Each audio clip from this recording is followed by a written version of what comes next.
magtipon, awitan ang Panginoon,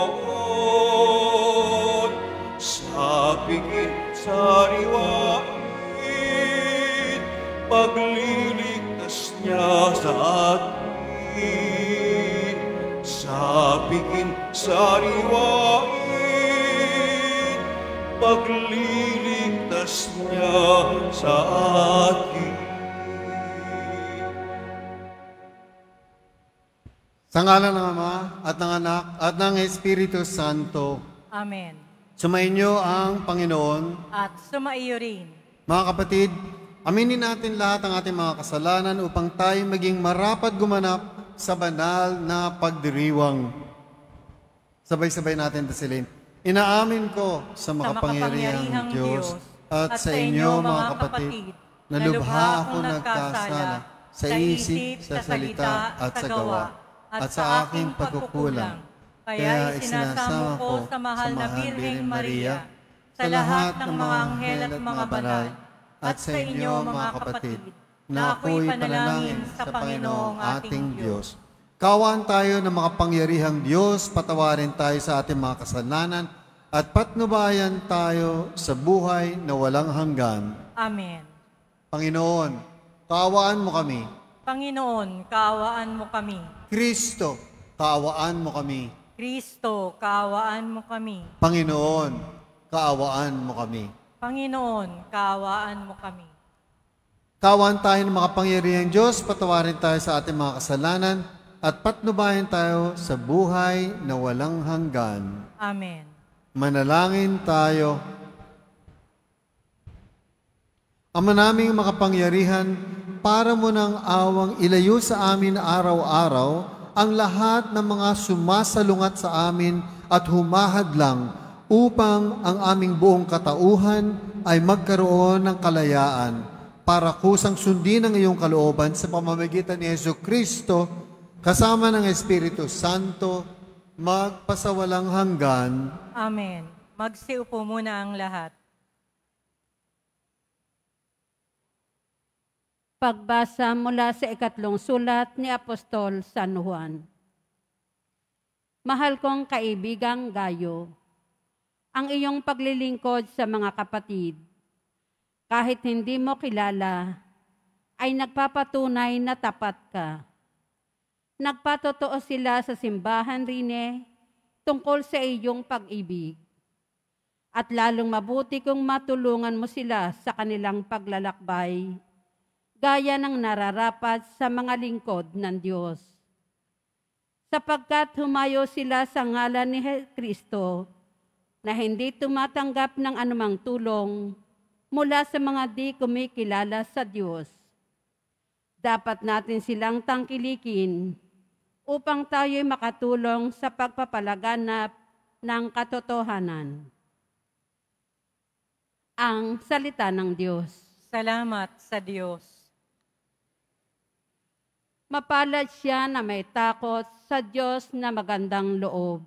Mapalad siya na may takot sa Diyos na magandang loob. Mapalad ang tao na may takot sa Diyos, siyang sumusunod ng buong alindog. Ang kanyang lipi magiging dakila, pati mga angkan ay pinagpapala.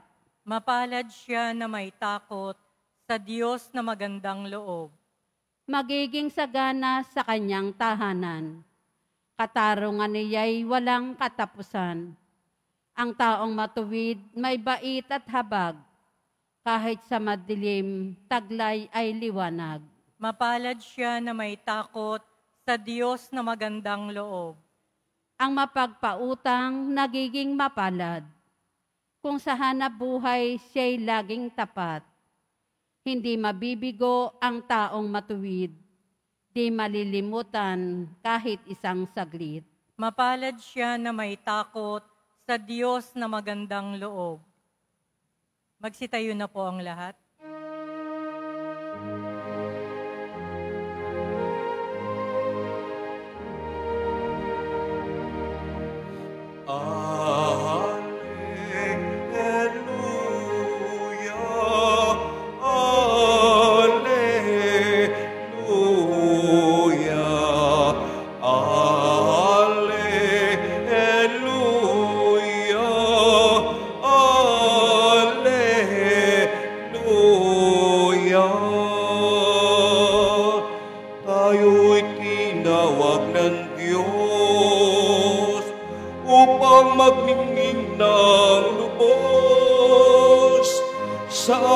ni Kristo Jesus. Alleluia, alleluia, alleluia,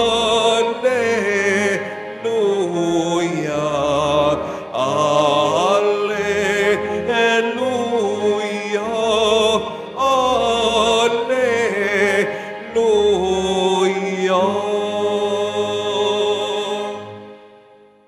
Sumayin niyo ang Panginoon. At sumaiyo rin. Ang mabuting balita ng Panginoon ayon kay San Lucas. Papuri sa iyo, Panginoon.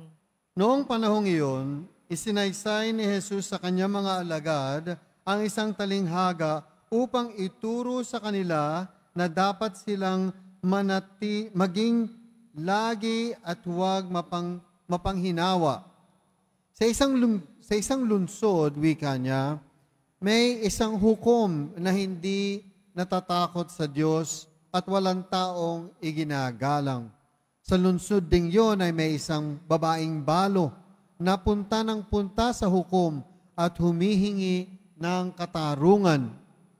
Tinanggihan siya ng hukom sa loob ng ilang panahon.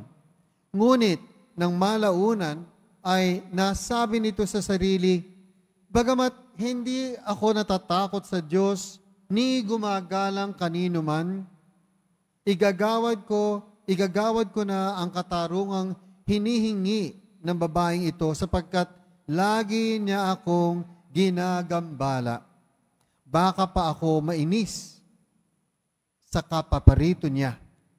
At sinabi ng Panginoon, narinig ninyo ang sinabi ng masamang hukom, hindi ipagkakait ng Diyos ang katarungan sa kanya mga hinihirang na dumaraing sa kanya araw-gabi. Bagamat tila nagtatagal iyon, sinasabi ko sa inyo, agad niyang igagawad sa kanila ang katarungan. Ngunit sa pagdating ng anak ng tao sa daigdig na ito, may makikita kaya siyang mga taong mananalig sa Kanya? Ito ang mabuting balita ng Panginoon. Pinupuri ka namin, Panginoong Hesukristo. Magsiupo muna tayong lahat. Mga kapatid, tayo po ay lumaki at tinuruan ng ating mga magulang, mga madre, mga pare, kung papaano ang tunay at magandang pamamaraan ng pananangin. Pag daw tayo ay nagdarasal sa ating poong Nazareno, sa ating Diyos, dapat daw tayo ay maging magalang at banayad. Ngunit sa ating pong narinig sa Ebanghelyong to, hindi daw dapat tayo maging magalang, dapat daw tayong abalahanin ng ating Panginoon, maging ligalig daw tayo sa ating pananaling. Sa ating pananalangin at sa ating pagdarasal. Isa pa, ang sabi, maghintay ka in God's own good time, darating din yan. Sa ating pong talinghaga o istorya sa Ebanghelyong ito, huwag daw, mangulit daw tayo sa ating Panginoon. Magpumilit daw tayo gaya ng babaeng balo sa di makatarungang hukom. Ikatlo, magkaroon daw tayo ng pasensya. Maghintay ka lang. Darating din yan. 1 linggo, 1 buwan, 1 taon. Tagal naman ni Lord. Ang sabi dito sa storyang to, buwisitin daw natin ang ating Panginoon. Gaya ng ginawa ng babaeng balo. Ginambala niya ang hukom. Gambalain din daw natin ang Panginoon. Hindi binigay sa atin ng isang araw. Kulitin natin sa ikalawang araw. Hindi binigay ng 1 linggo. Kulitin pa ho natin ang ating Panginoon sa susunod na linggo. Ganyan daw po tayo manalangin. Hindi minsanan lang, hindi unti-unti, kundi sabay-sabay, sunod-sunod, makulit, mapilit, at talaga daw bigyang abala at ligaligin ang ating Panginoon. Doon daw ibibigay sa atin. Hindi dahil sa ang Diyos ay nangangailangang gambalain, kundi gusto ng ating Panginoon na tayo ay lumalim pa sa sa ating pananampalataya, na tayo ay laging kumapit sa ating Panginoon. Kaya nga, may 4 na P, letrang P o letrang PA na dapat nating sa puso sa talinghaga o istorya na ating narinig. Number 1, magkaroon daw tayo ng malakas na pag-asa. Unang letrang P, pag-asa. Wag daw tayo mawawala ng pag-asa sa ating panalangin. Hindi daw tayo dapat huminto, hindi daw tayo dapat mag-alinlangan kung ano man yung ating pinapanalangin. Mahigpit na hawak at hindi mawawalan ng pag-asa. Ikalawang letrang P, pwede daw nating lapitan ang ating Panginoon kahit kailan pa man, anumang oras. Sabi sa Ebanghelyo, araw-gabi. Araw-gabi. Anumang oras at sa anumang suliranin o anumang balisa sa buhay, anumang alalahanin, anumang ating hinihiling, pwede daw nating lapitan ng ating Panginoon. 24/7, 24 hours, 7 days a week. Maski nasaan tayo. Hindi kailangan nasa simbahan. Basta lang meron tayong pananalig sa puso. Dala natin ang ating pananalig maski saan. Ikatlong P, pantay-pantay daw tayong tinitingnan ng ating Panginoon. Walang binabalingan ng ating Panginoon. Hindi porke tayo'y mayaman, didinggin tayo, mahirap, hindi. Walang diferensya.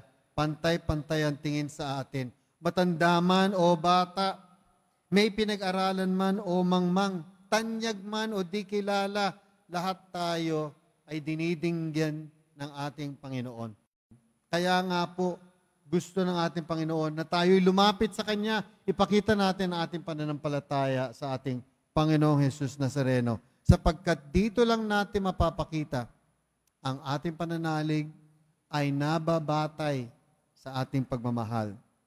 Kung ang di matuwid na hukom ay nagbigay o napilitan maggawad ng hustisya at kabutihan sa babaeng balo sa ating puntalinghaga o storya sa Ebanghelyong ito, sa araw na ito, lalo pa raw bibigyan tayo ng ating Panginoon. Ang Panginoon na puspos sa kabaitan, puspos sa kamahalan, puspos sa pag-ibig.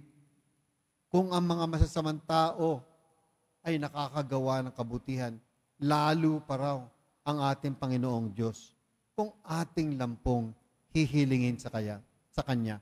Kaya po ngayon, sa pagmimisang ito, luluhod tayo, magdarasal tayo, hihiling tayo, kukulitin natin ang ating Panginoon, buwisitin po natin ang ating Panginoon para po siya ay makinig sa atin. Hindi dahil kailangan ni Lord na siya ay mainis, hindi po. Dahil gusto niya tayong magpakita kung gaano katatag, kung gaano kalakas, at kung gaano mapagmahal ang pananampalataya natin. Pagpalain kayo ng pong may kapal. Amen. Magsitayo na po ang lahat.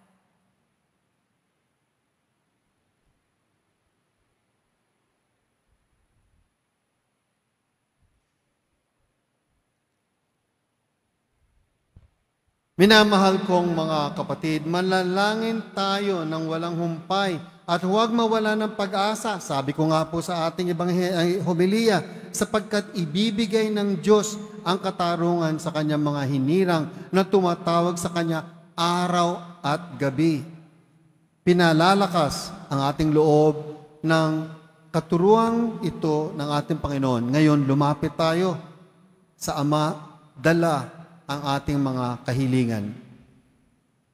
Ang ating pong isasagot ay, Ama, pakinggan mo ang aming mga panalangin. Ulitin po natin. Ama, pakinggan mo ang aming mga panalangin. Ang simbahan sa pamamagitan ng kanyang mga lingkod, naway maging masigasig sa gitna ng mga pagsubok at pagdurusa at huwag mawalan ng tiwala sa pagpapahayag ng Ebanghelyo.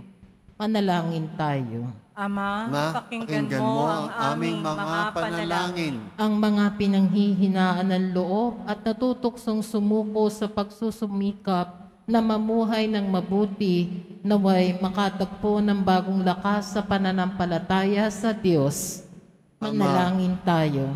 Ama, pakinggan mo ang aming mga panalangin. Yaong mga nahihirapang magdasal naway maging masigasig muli sa pananalangin at bigyang puwang ang Diyos sa kanilang pang-araw-araw na buhay. Manalangin tayo. Ama, pakinggan mo ang aming mga panalangin. Ang mga may sakit sa gitna ng kanilang mga paghihirap naway patuloy na magtiyaga at huwag mawalan ng pag-asa. Manalangin tayo. Ama, pakinggan mo ang aming mga panalangin. Ang mga yumao naway tumanggap ng makalangit na gantimpala para sa kanilang mga pagsusumikap sa mundo. Manalangin tayo. Ama, pakinggan mo ang aming mga panalangin. Ama naming nasa langit, ipinagkatiwala namin sa iyo ang aming mga pangangailangan. Ipakita mo sa amin ang paraan ng pananalangin walang humpay upang kami ay mabigyang kaisa mo. Hinihiling namin to kay Kristong aming Panginoon. Amen. Magsiupo muna ang lahat.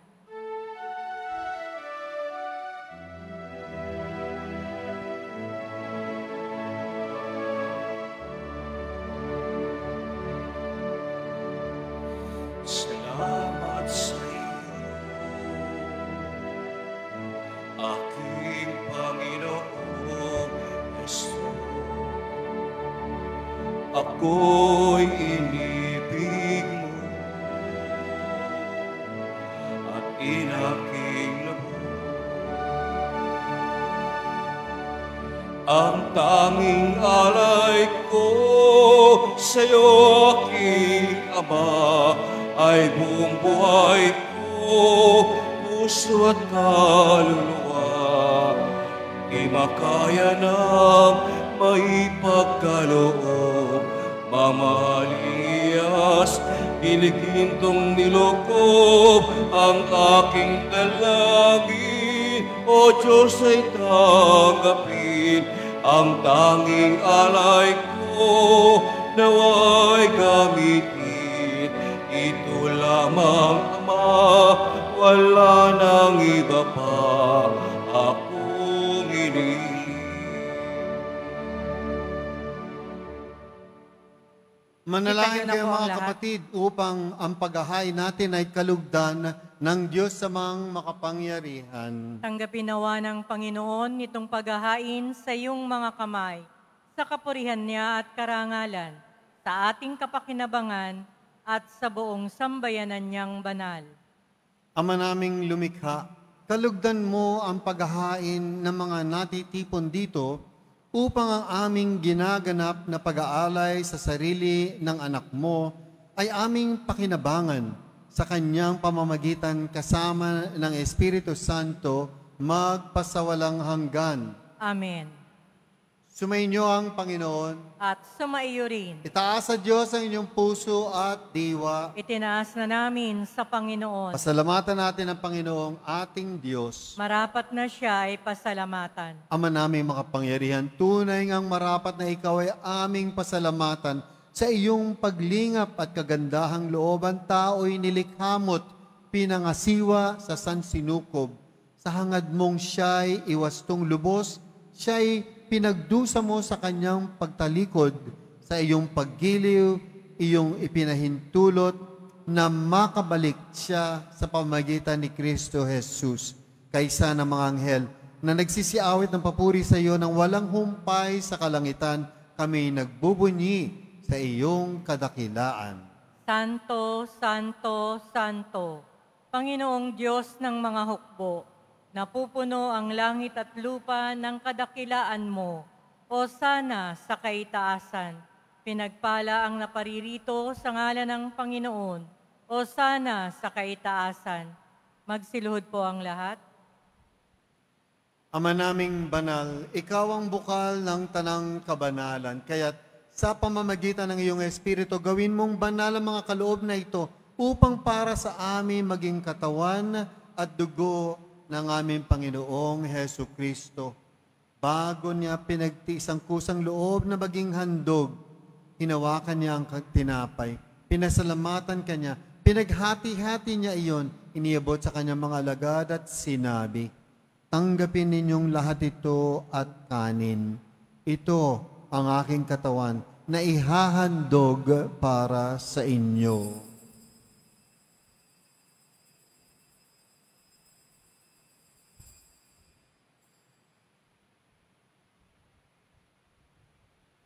Gayon din naman, nung matapos ang hapunan, hinawakan niya ang kalis, muli kanyang pinasalamatan. Iniabot niya ang kalis sa kanyang mga alagad at sinabi, tanggapin ninyong lahat ito at inumin. Ito ang kalis ng aking dugo, ng bago at walang hanggang tipan. Ang aking dugo na ibubuhos para sa inyo at para sa lahat sa ikapagpapatawad ng mga kasalanan. Gawin ninyo ito sa pag-alala sa akin.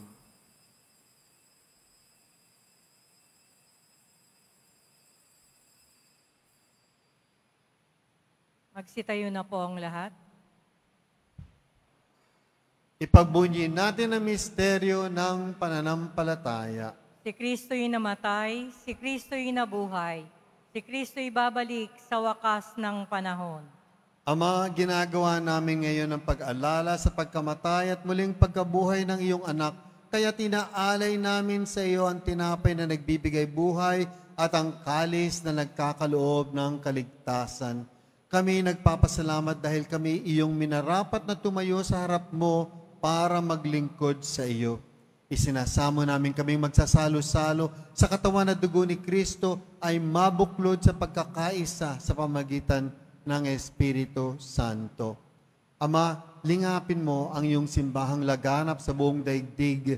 Puspusin mo kami sa pag-ibig kaisa ni Francisco na aming Papa at ni Jose na aming Arsobispo at ng Tanang Kaparian. Alalahanin mo rin ang mga kapatid naming nahimlay, lalo na yaong mga inaalay sa misang ito, kasama nila Maura at Noel, nang may pag-asang sila'y muling mabubuhay. Gayon din ang lahat ng mga pumanaw. Kaawaan mo sila at patuloyin sa iyong kaliwanagan. Kaawaan mo at pagindapating kaming lahat na makasalo sa iyong buhay na walang wakas.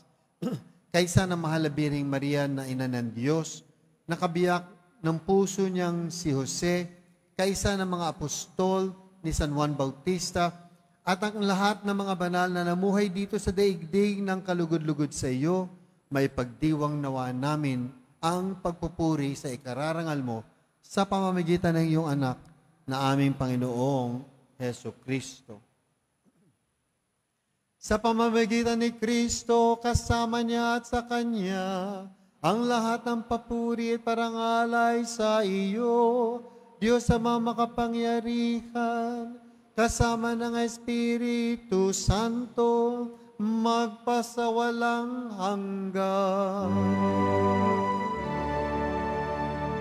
Amen. Amen.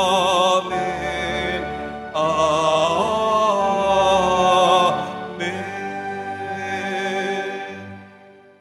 Sa tagubilin na nakagagaling na utos at turo ni Jesus na ang Panginoon nating Diyos, ipahayag natin ang lakas loob. Ama namin, Sumasalangit ka, sambahin ang ngalan mo, mapasa amin ang kaharian mo, sundin ang loob mo dito sa lupa para ng sa langit. Bigyan mo kami ngayon ng aming kakanin sa araw-araw at patawarin mo kami sa aming mga sala para ng pagpapatawad namin sa nagkakasala sa amin. At huwag mo kaming ipahintulot sa tukso at iadya mo kami sa lahat ng masama. Hinihiling namin kami iadya sa lahat ng masama, pagkalooban ng kapayapaan na araw-araw, iligtas sa kasalanan at ilayo sa lahat ng kapahamakan. Samantalang aming pinananabikan ng dakilang araw ng pagpapahayag ng tagapagligtas naming si Heso Kristo. Sapagkat iyo ang kaharian at ang kapangyarihan at ang kapurihan magpakailanman. Amen. Panginoong Heso Kristo, sinabi mo sa iyong mga apostol, kapayapaan ang iniiwan ko sa inyo, ang aking kapayapaan ang binibigay ko sa inyo.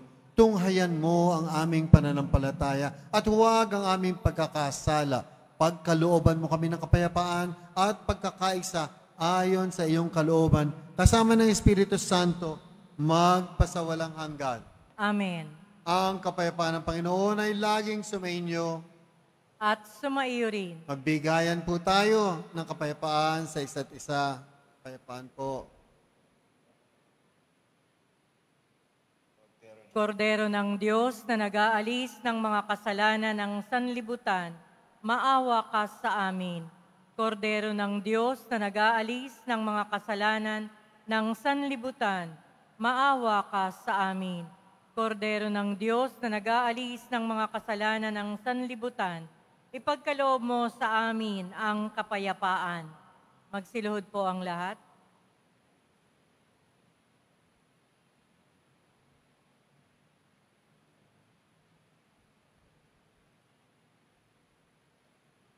Mga kapatid, ito si Jesus, anak ni Maria, ang kordero ng Diyos na nag-aalis ng kasalanan sa libutan. Mapalad ang mga inaanyayahan sa kanyang piging. Panginoon, hindi ako karapat-dapat na magpatuloy sa iyo, ngunit sa isang salita mo lamang ay gagaling na ako.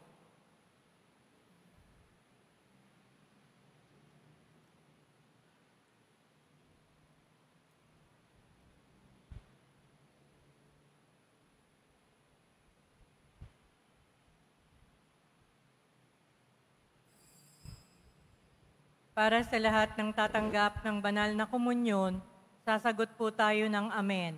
Pagkasabi ng pari o ng lay minister ng katawan ni Kristo. At isubo agad sa bibig bago umalis sa harapan ng pari o lay minister. Sumunod po tayo.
pagmamasdan sa dakong banal nang makita ko ang iyong pagkarangal. Dadalangin ako, nakataas aking kamay, magagalak na awit na ang papuri ialay. Ngunit ako, ikaw, habang nahimlay, pagkatanturo mo sa tuwina'y taglay sa lilindang iyong mga pakpak. Umaawit akong buong galak. Aking kaluluwa'y umakapit sa'yo. Kaligtas ay tiyak kung hawak mo ako. Magdiriwag ang Hari, ang Diyos, siyang dahilan ang sa iyo ay nangako, galak yaong makakamtam.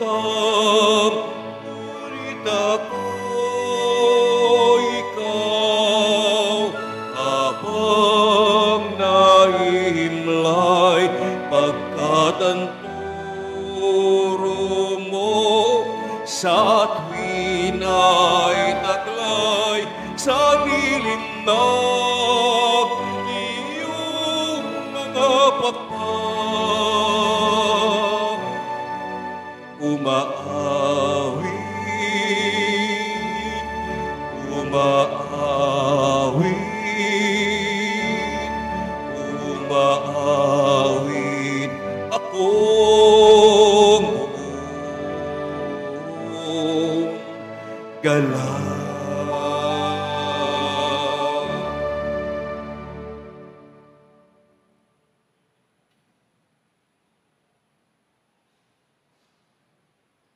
Announcement. Inihahandog po ng programang Home Base Plus ang mga kwento ng himala ng poong Jesus Nazareno. Ito po ay mga dokumentaryo sa mga buhay na binago ng ating Nuestro Padre Jesus Nazareno. Mapapanood po ito bukas, Linggo, sa ganap na ika-6 ng umaga sa GMA 7. Gayon din para sa mga nais magbahagi ng kanilang mga kwento ng himala ng Nazareno, mangyari na mag-email sa himalanazareno@gmail.com. Inaanyayahan po ang lahat na sumubaybay. Available pa rin po ang ating mga All Souls envelope sa mga nagnanais. Maaari kayong kumuha na malapit sa mga pintuan ng ating simbahan o sa information guard. Isulat lamang po ang mga pangalan ng mga kamag-anak, kaibigan at mga kakilalang na mayapa o sumakabilang buhay na. At sa buong buwan ng Nobyembre, ito po ay ating isasama sa lahat ng mga misa na nagaganap sa ating simbahan. Pagkatapos ng misa, wiwisikan po ang lahat ng banal na tubig. Pinakikiusapan ng lahat na manatili lamang muna sa inyong mga lugar. Tanging sa Quezon Boulevard o sa Plaza San Juan lamang ang labasan ng lahat. Sumunod po tayo. Maraming salamat po sa inyong pagdalaw at pagsisimba sa Basilica Minor at Pambansang Dambana ni Jesus Nazareno. Magsitayo na po ang lahat. Manalangin tayo. Ama naming mapagmahal, tinatanaw naming utang na loob ang banal na pakikinabang at inululuhog namin ang Espiritu Santo ay mag-umapaw sa kalooban namin, kanyang tinitigib ng iyong kadakilaan upang ang iyong kagandahang loob ay manatili sa amin palagian sa pamamagitan ni Hesukristo kasama ng Espiritu Santo, magpasawalang hanggan. Amen. Mga kapatid, ating ipagdasal ang ating mga minamahal na yumao at ang lahat ng mga kaluluwa sa purgatorio. Panginoon naming Diyos, Ama namin, Ikaw po ang dahilan ng aming pagsilang sa iyo galing ang aming hiram na buhay. Buong kababaang loob po kaming nananalangin at kami nagmamakaawang kalugdan mo po ang mga kaluluwa ng mga pumanaw na sa mundong ito. Sila naway magkamit ng buhay sa iyong piling. Alisin mo ang anumang mga karumihan ng kasalanan upang sila ay maging marapat sa iyong walang hanggang kalinisan. Iahon mo sila mula sa purgatorio at bigyan ng puwang sa iyong kaharian sa langit. Kapayapaan kailanman ang igawad ng may kapal sa mga yumaong nagsipanaw. Sila naway silayan ng iyong ilaw na walang hanggan. Amen. Mapanatag nawa sila sa kapayapaan. Amen. Ang pagbabasbas. Sumayin niyo ang Panginoon. At sumaiyo rin. Iyuko ang lahat ng inyong ulo at ihaing ang lahat ng inyong mga puso. Mahal na Poong Jesus Nazareno, inihayag mo sa pamagitan ng krus ang walang maliw na pag-ibig ng Diyos sa sangkatauhan. Pakinggan mo ang kahilingan ng iyong angkan na nagsusumamo sa iyo. Makamtan nawa nila ang iyong katugunan at tanggapin ang kasagutan na may utang na loob na tinatanaw. Basbasan din po ninyo ang mga dala nilang mga imahen at dasalan. Sa pamamagitan ng bendisyon na ito, naway maalala nila ang mga pangako nila noon sa binyag na ikaw ang kanilang iibigin at paglilingkuran bilang Panginoon magpasawalang hanggan. Amen. Viva Padre Jesus Nazareno! Viva! Viva Padre Jesus Nazareno! Viva Padre Jesus Nazareno! At pagpalain kayo ng makapangyarihan Diyos, Ama at Anak at Espiritu Santo. Amen. Humayo kayong taglayang kapayapaan ng Poong Jesus Nazareno. Salamat sa Diyos.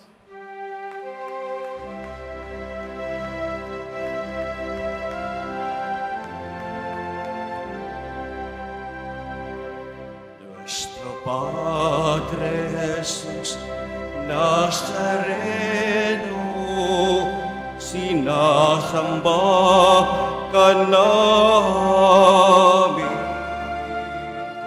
pinipinto ka namin,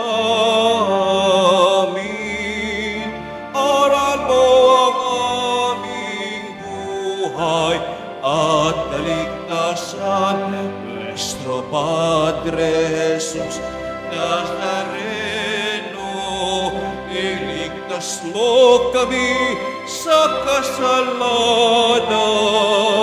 Ang krus mong kinamatayan ay sagisag ng aming kaligtasan. Nuestro Padre Jesus Nazareno, pinarangal ka namin. Nuestro Padre Jesus Nazareno, dinulwalhati ka namin. Nuestro Padre Jesus Nazareno, dinarangal ka namin. Nuestro Padre Jesus Nazareno, dinulwalhati ka namin.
Amen.